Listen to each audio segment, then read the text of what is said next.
going to be transferring Miss Darla from the bed to the wheelchair without a gait belt, and then we are going to transfer her back from the wheelchair to the bed with a gait belt. So when you have a patient like Miss Darla here, they're going to be laying on the bed. Well, the first thing that we want to do is we want to sit them up.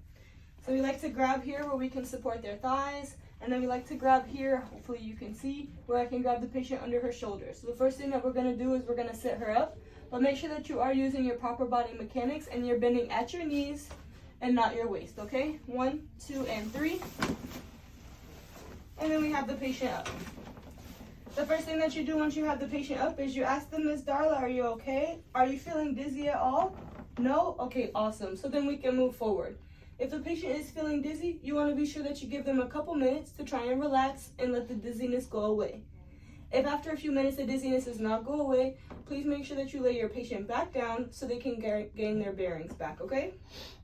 Now, the first thing that you want to do before you transfer your patient is always make sure that the wheels are locked on the wheelchair. And mine are not, so I'm going to lock them now. In your case, you would not do that. In your case, you will lay your patient back down and then go and lock the wheels on your wheelchair, okay?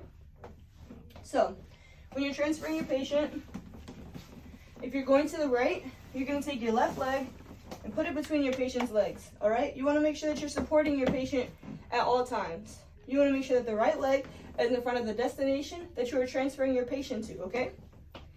So that way, you're able to use your proper body mechanics by bending at your knees and not your waist, and you're able to just take one step when you transfer your patient.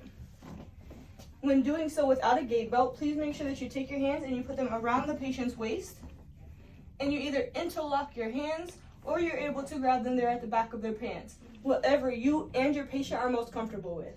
At the same time, please make sure that you're telling your patient, if possible, to take their arms and put them up on your shoulders. It's going to make your transfer a little bit easier when it comes to the support of your body and the patient's body.